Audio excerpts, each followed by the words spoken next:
Hi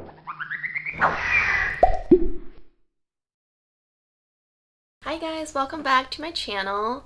For those that are new here or may not know me, my name is Yawen and I am the first time new mom to a beautiful boy named Cassian, hence the channel name, and he just turned 4 months. And in today's video I'm going to go over some things from his newborn stage to 3 months that I think are absolutely necessary or are great to have, will make your life so much easier. And also some things I regret buying either myself or putting it on my registry and other people got it for me. And of course, I'm not an expert in any of this. I'm not an expert in babies or in parenting really, since this is my first time. My job doesn't have anything to do with kids or anything like that, so I'm learning as I go, but these are just some things that I found were either helpful to me or I wish I had done differently in his first 3 months of life, and I hope I can somehow help you out as well. Okay, so first I'm gonna go over things that I regretted getting or putting on my registry. First thing are these pretty cute little baby mittens. And sometimes they're pretty cheap. They come in a pack of like 6, 8 of them. So it's not the price, but it's just the practicality of these things. They just do not stay on babies' hands because you want to put them on their hands so they don't scratch themselves, because their nails are really soft when they're first born and you're scared to cut them. Well, I was scared to cut them anyways. So you want to make sure they don't scratch their face. But these do not stay. This elastic is not very stretchy at all, and it just kept falling off. So what the nurse told us to do is instead of using those mittens, just go ahead and grab a pair of his regular socks and just put that over his hands instead, and these have never fallen off. Plus it's good to just have socks for multi-purpose. But one thing I do want to say about socks is they stay on the hands, but they don't really stay on their feet that well. Plus, your baby is so young, they probably don't need socks anyways, and if it is cold, you can just put on a onesie or a pajama with footies on them as well. But I do think these work really well as a substitute for the mittens. And those mittens, I think I used them once and never again. So the next thing I regret getting are these boogie wipes. That are specifically made for when he has, I don't know, boogers, or mucus in his nose, and I have not used these. If he ever has anything on his face or on his nose, I just use his Pampers sensitive wipes on his face, and he's never had a reaction to it, and the formula for the Pampers sensitive is super gentle anyways, so I'm sure I'll still use it, but I just don't feel like you need to specifically get these. Plus these are quite a bit more expensive than just the regular wipes, and I bought these myself before he was born.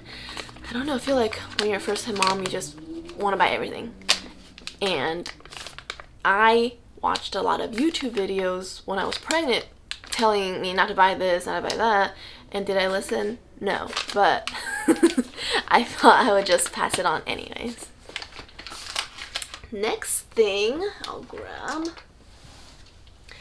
are all these cute pacifiers. Look at them. Look at how cute this one is with a little mustache. I kind of do like this one because I got some cute pictures, but look how cute these ones are. Whatever. So the point is, you do not need to get all kinds of pacifiers because you don't know if your baby's gonna like pacifiers. Cassian, when he was first born, he did like this one. This one was from the hospital. I think it's pretty generic. He did like this one, but as soon as we got home, he kind of stopped taking a pacifier. So all of these are pretty much just sitting around not being used. So maybe just get 1 or 2, or even just keep the one from the hospital to see if your baby even likes it before getting all of these. I think that's all I'm gonna say about that. Right, next thing is the Ubi diaper pail that I really regret getting. First of all, it's super expensive. I think mine was like $60 or $70, and I feel like it's really small. so not that many diapers fit in there. And the lid, I guess that's probably part of the selling point, is you can slide it open and shut so the odor doesn't come out. But it's just really hard to slide it open and shut when you're having like to look after a baby and have a dirty diaper in your hand. And plus the little hole on the top is really tiny, so it's just not easy to get the diaper through there. And I would have rather have just actually gotten like a regular trash can with like a step that opens and shuts the lid. I think that would be way more spacious, a lot easier to use because you don't have to use your hand to open and close it and feel like the handle gets dirty. And I'm like sanitizing it all the time, but I feel like if you got something with a foot pedal, that'll be a lot more sanitary. One good thing about this, I guess, is the trash bags it uses is just the regular trash bag you would use in your kitchen trash. Because some diaper pails, like the Diaper Genie, you have to get their special trash bags, which is another hassle, and it's probably more expensive than regular trash bags. I don't know. And I honestly don't notice this keeping the odor away that well anyways. I don't know. I still smell diaper around. And let's see. The next thing that I regret getting, I feel like it's such a first-time mom thing, is this bottle sterilizer, the microwave bottle sterilizer. Honestly, I have not used this at all, but what you do is you can put your bottles in little nipples and I don't know, anything they may stick in their mouth in here. You fill it, put some water down there and put it in the microwave to steam and sterilize it. I have not used it at all, even when he was a newborn. What I did was just follow the directions on whether it be the bottle or the pacifier. I think most of them suggest you boil it the first time, and then subsequent times you can just wash it with mild dish soap.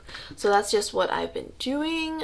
Yeah, so I had this on my registry, but I just honestly never used it, and if I didn't use it on my first child, I'm definitely not going to use it on my second child. So that's all I'm going to say about that, but I know some moms might be just on the extra safe side, which is fine too. And if you feel like this will give you a peace of mind, then definitely still get it. The next thing I regret getting is this Hatch baby sound machine. So it's a sound machine and it's a night light, and it connects to your phone where you can adjust the sounds. I think they have maybe like 6 sounds or something. Adjust the sound, the volume, the light intensity, the light color. You can do it from your phone, or you can just do it straight from the bottom with the controls, and the top is a touch sensor for turning it on and off. I don't regret it in the sense that I don't use it, because I still use it every night for Cassian. I love the white noise sound or the wave sounds that it provides, and I think it does help him sleep. But why I'm putting it on my regret list is because I actually already had something that would do what this thing does around, which is my Google Home Mini or an Alexa, any smart speaker. You can just ask it to play certain kind of noise. So let's try that. Hey Google, play white noise.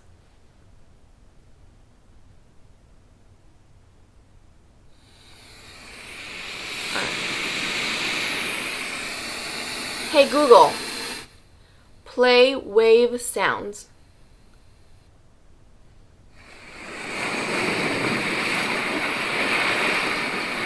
Hey Google, stop. So as you can see, any sound that this machine plays, my Google can already play it. So there really wasn't a point to spend $60 on this, and I never use the nightlight anyways. So if you have a smart speaker in your house already, you may just want to consider putting that closer to the baby's crib. And you can also like play nursery rhymes when you ask it to play, like if you have like Pandora or Spotify, you can play So like nursery rhymes or classical music, if you think that would help the baby's development, whatnot. So I feel like that's just more versatile, and most people already have it in their house. So even if you don't have it in your house, these things are so cheap right now. I think it's cheaper than $60. So yeah, definitely cheaper. I think at its highest price it was only $50. So that's my 2 cents about that. Alright, the last thing on my regrets list is buying a bunch of these just regular muslin swaddles. They're so cute. There's so many designs, and they really feel really soft.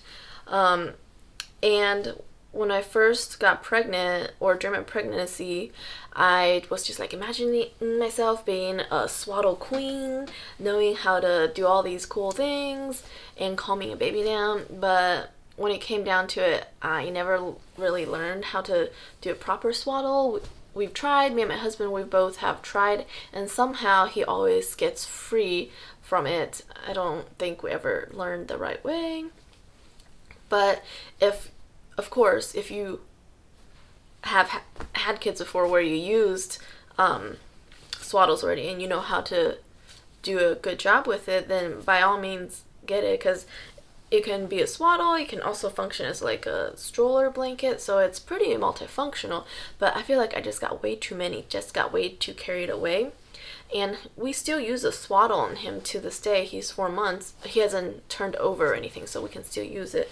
But we use this halo swaddle instead. So it's kind of like a sleep sack where you open it, put the baby in, put their arms through here, and then you put one flap over and then another flap over, and then they're like a little baby burrito. And it also has a zipper on the bottom, so you can zip it up if it's super hot and let their feet out. And he has a harder time getting out of these than anything I try to do with this. And this has helped him sleep through the night so much. So he started sleeping through the night around when he was 3 months, pretty much 8 hours. That was before he started teething. One thing I will say though is when you wash these, make sure these flaps are on each other, like are closed, so the Velcro doesn't stick onto other clothing items and ruin them. Alright, so now let's move on to items that I thought were really, really nice to have that I would consider baby essentials. And this doesn't include obvious things like a crib, a changing station, car seat, stroller. Those things I think most people know to get, but these are some other optional things that maybe not everyone gets. So let's see. The first one is a footed pajamas that has a zipper from the bottom. So you unzip it and then you can take your baby's feet out and change them. Because the last thing you want to do is in the middle of the night fumble with like a million buttons down here. Or if it's only zipped from the bottom, from the top to the bottom, then you have to take their whole upper body out of this in order to access what you need to change down here. Also, I would recommend the ones that come with a little that little glove in the sleeve, so that way you can completely avoid getting the mittens or putting the socks on them, really, so they will not scratch their face. The next thing is this Dockatot. Please excuse this stain. So if you do get one, maybe not get the white one. They have like a million designs.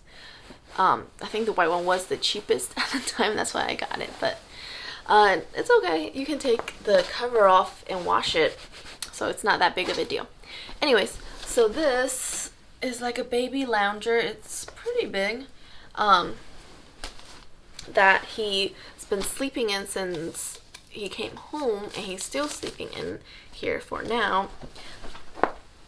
And it's just got these nice cushions on the side that makes the baby feel really snug, and I feel like he sleeps a lot better in this than if he just slept in his crib or in the pack and play, because you know all their startle reflexes and they just like to be held and cuddled. This, I think they say you can use it up till they're 8 months. This bottom unclips. So right now we use it like this, so his feet kind of hang off a little bit, which is not a big deal. And they say that this is not meant for him to sleep in, and it's just your own judgment call of what you feel comfortable with. So right now he does sleep in his pack and play with this inside. And the reason that I feel comfortable doing that is my next baby essential. Let me go get it. Next one is this Owlet Smart Sock. So what it does is it has a sensor on the bottom that measures his heart rate and his oxygen levels, and it connects to your phone via an app. And it'll go off if the, I think, oxygen rate goes below 80, and if the heart rate goes below maybe 80? Below 80 and above a certain point, I don't really remember. It'll alert you on this base. It'll turn red and start flashing and making this really big noise, as well as on your phone it'll go off as well to let you know what's going on. So when he does sleep with his Dockatot, we always have this on. Okay, so this is the Owlet app from my phone that goes along with the sock. So right here where the heart and the lung pictures are, normally that's where the readings would show up, but I don't have the sock on Cassian right now. It's charging, and as you can see on my phone, it says sock charging is complete, so it lets you know. And then on the battery, it lets you know how much battery life is left as well when it's on the baby. And then if you go to history and click on last night's sleep, it'll show you what happened last night. So Cassian slept a total of 8 hours and 8 minutes. The quality was great. Sleep onset was 0 because I put it on him after he fell asleep already. He woke up 2 times, and the longest segment was almost 5 hours. And if we go to graph, what's going on? That's today. So let's go back to last night. It'll show you like light sleep, dark sleep, how the levels measuring at each time during the night. The orange is when he woke up. Yeah, so that's a great way to keep track of his sleep. I think it's $300. We had it on our registry, and our grandparents bought it for us. Thank you, guys. So I feel like this is a definite must. It just gives us a peace of mind. And I think if you have an HSA account, that you can actually use the money from that account on this. Next item is a swing. And this particular one that we have is the Fisher-Price Snuggle Puppy or something like that. I'll link it down below. And we actually got it as a hand-me-down from one of Will's mom's friends, so that's very appreciated. Because even this, it's a pretty basic swing. It's still quite expensive. It's over $100 when you buy it new, so it was really nice that they were able to give this to us. And all this fabric can be taken out and washed. And then it has, let's see, 1, 2, 3, 4, 5, 6 settings for the swing speed. You can spin this so that the baby has something to look at. You can play music, another kind, and you can also play just cricket sounds. And then the baby can be swung this way, or we can switch it to be swinging this way, or this way. So it's just really nice that it's off the ground, and it has these secure straps so that baby does not have the danger of falling out. So it's nice that it's off the ground and you know your baby's secure in there. And if you have any pets or other children, I feel a little bit better about having the baby on here as opposed to maybe just on the couch in a lounger. Also, the swinging motion, I feel like most babies like that, so it puts them to sleep. And right now we're using it he's 4 months and he's still using it, so I don't feel like it's a waste of money either, because some of them can be pretty expensive. But we're still using it. What I do now is I rock him to sleep first, and then I put him in the swing and then turn it on, and I feel like he stays asleep longer during the day for his naps. So the next item that I think is an essential is a sturdy, supportive baby carrier. And the one we have is the Lille Baby All Seasons. And I love it so much. It's so easy to put on. I can do it by myself. It's a nice back support and I don't feel any strain. Even just a couple weeks after I had Cassian, I was able to use it, and we use it pretty much every day because we love taking walks with Cassian, with our dog Minnie, and I just prefer to have the carrier as opposed to the stroller when we go on walks around our neighborhood. The last thing I want to talk about is something that's actually free. It's an app that we used. It's called Huckleberry. So this is the Huckleberry phone app. As you can see, you can input sleep, feeding, diaper, pumping, medication, growth, and temperature readings all into the same app. But the main ones we used were the feeding, diapering, and pumping trackers. And as you can see, it's been a while since we last used this. But in the first couple of months of Cassian's life, this was a must, and we used it every day to track the feeding, diapering, and the pumping.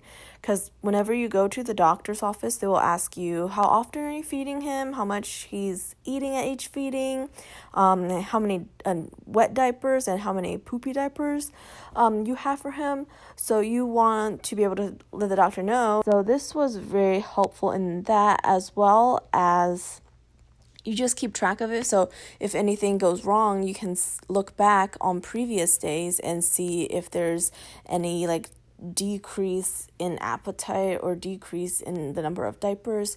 So that may be able to indicate that something is wrong. Then we also used it to keep track of my pumping. So you can set the time, how long you pumped for, how much was there. You can do it for the total amount, or you can keep track of left and right breast separately and switch between milliliter or ounces. Same with feeding, a lot of options. You can choose what kind of milk it was, and you can also switch between breast milk, bottle, and solids. So the breast milk, you just track the duration of the feedings are, and it'll calculate how much volume that equals out to be. And then if you go to the summary, well, it's a little difficult, so we haven't used it. Okay, so the summary, it'll tell you like each of the lines mean a different thing. I think purple is pumping, brown is the poopy diapers, and then the list has the details of each event in sequential order. Yeah, so that was a free app, and that came in handy so much. And we stopped using it when he turned 3 months, I believe. That's when we got like in the groove of things, and I can just tell when he was hungry, when he wanted more food. In the diapers, I can just know in my mind how many there should be in a day, and I feel like at this point I'd know if something was up or abnormal. So we stopped using the app, but at the time it was definitely a lifesaver. Plus, you and your partner can both update the app. So if you take turns getting up with him at night, you don't have to like borrow their phone to make sure it's all logged. So that was definitely a very nice thing about that as well. Hey, so I was editing the video and realized I never wrapped up the video. So those are my couple of cents about things that I liked and didn't like for the first 3 months of his life. And of course, everyone and every baby is different, so I would still encourage anyone thinking about getting the things that I mentioned to do your own research and determine if it's the best fit for you. So yeah, hope you guys enjoyed, and I'll see you next time. Bye.